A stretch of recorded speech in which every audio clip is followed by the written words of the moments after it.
Alright, so here I'm going to read a paper that I wrote in 2013 titled On Categorial Intuition. Bear in mind, I don't always just simply read things as a way of teaching. This is just something that I've discovered could be kind of helpful for students to listen to as they read or to just listen to. So, also a couple of things to keep in mind. The term phenomenology is basically a way to do philosophy where the focus is on experience itself. Okay, so this is focused on the founder of phenomenology, Edmund Husserl, and the emphasis, once again, for phenomenology is doing philosophy with the focus on the experience of philosophy and likewise life. Okay, so reading the philosophy of Edmund Husserl is no small task.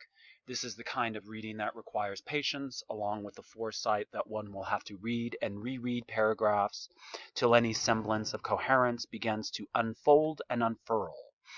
It is tempting to bring in the analogy of mining for precious metals, where to find the philosophy, one would have to dig deep through the strata to find a bright and brilliant fragment of value.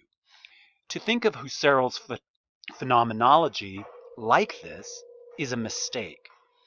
Robert Sokolowski, toward the end of his paper on Husserl's categorial intuition, speaks of a clarified approach to philosophy in a general philosophy only works by quoting, so to speak, the pre-philosophical, and by presenting from a new and special angle what was already present in the pre-philosophical, unquote. It is as if we must regard the basic experience of categorial intuition as already there in our day-to-day moments to understand it not only philosophically, but also phenomenologically. To do philosophy with Husserl is just a matter of bringing in the methods and challenges of phenomenology to bear in consciousness.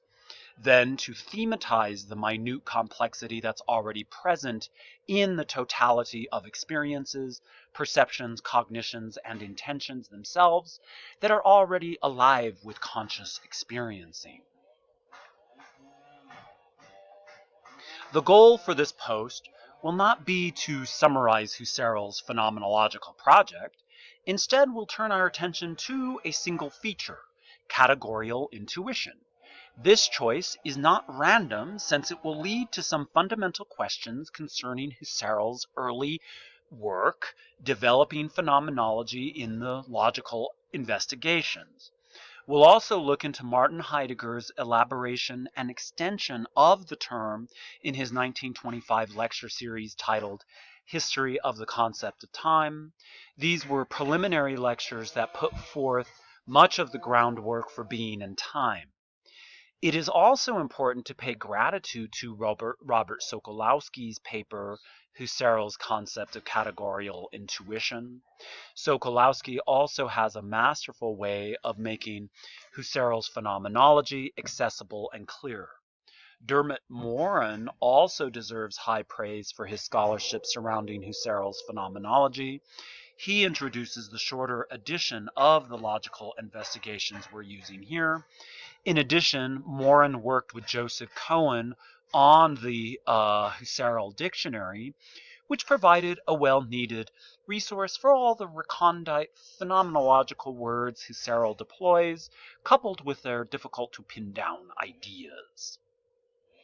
Categorial intuition is dealt with extensively throughout Chapter 6 in Husserl's Logical Investigations. Let's begin to unfold them by trying to understand how we come to perceive things. Essentially, when we perceive something, we find it fulfilled as a matter, and we also understand these things as beyond their nominal terms.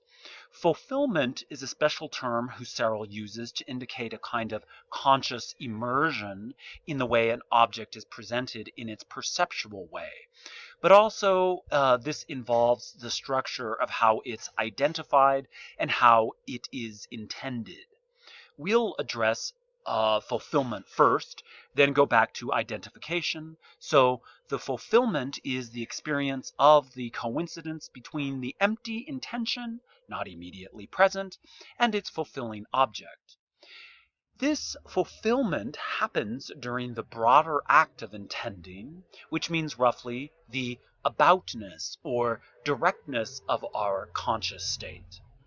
This then indicates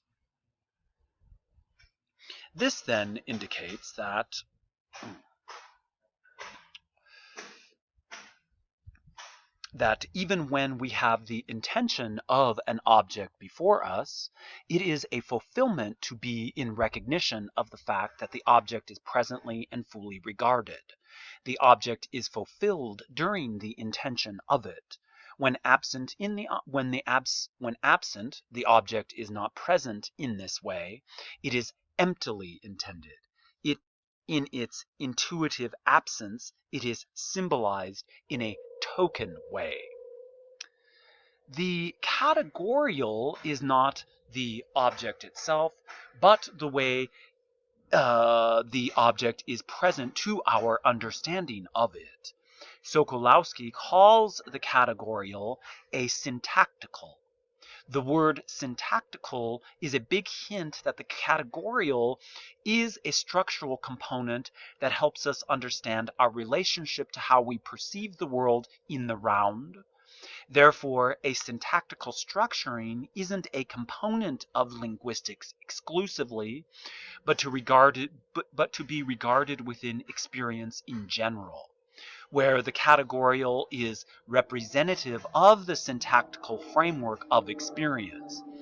Husserl indicates that the categorial is connected to the syntactical term copula, when Husserl writes of categorial intuition as it relates to a piece of white paper. He's keen to make it clear that in a sentence, like white paper is paper which is white, the word is categorial.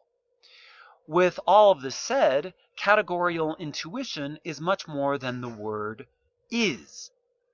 It simultaneously has to do with how the presence of the isness of white is intuited within the perceptual experience and not built upon it. It has to do with the being of whiteness presented to us as we experience the paper. As Husserl puts it, it is how the apparent object announces itself as self-given. There are points here where Husserl calls the categorial supersensuous, probably to indicate that it involves the sensuous, while at the same time the categorial also involves more than just sense. Sokolowski identifies the categorial in the way that the object is known to us as presencing. This is not a feature of the object in and of itself, but how it's known to me in all its verisimilitude. This is how a phenomenological way to explain and to presence how an object is made objective, not in a successive steps, but simultaneously within the actual experience, where identification is brought together within the presencing of a particular object.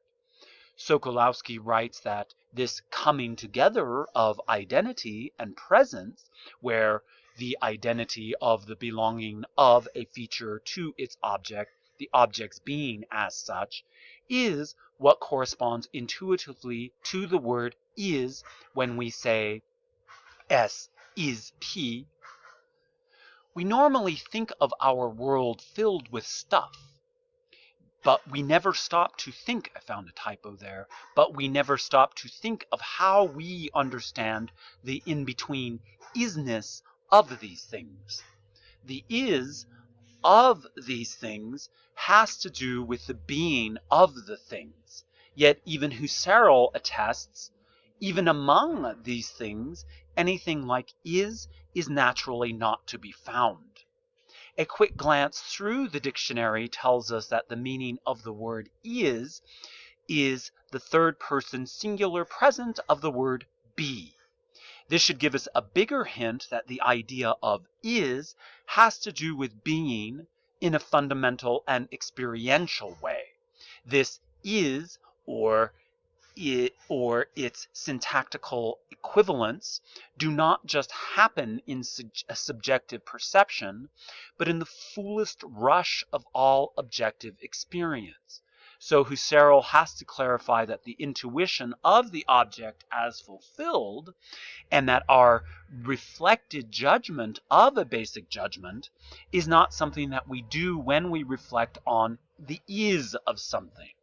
Then he continues to define categorial intuition partially by what it is not in reflection upon judgments, nor even upon fulfillments of judgments, but in the fulfillments of judgments themselves, lies in the true source of the concept's state of affairs and being, in its copulative sense. There's a phenomenological job to decipher what Husserl's pointing to, as much as it is a notice that he's saying that the categorial does not happen upon judgments or upon fulfillment of judgments. States of affairs are about the tangible world as it's presented to us in a particular way, where the judgment is essentially involved with conceptualization and generalization.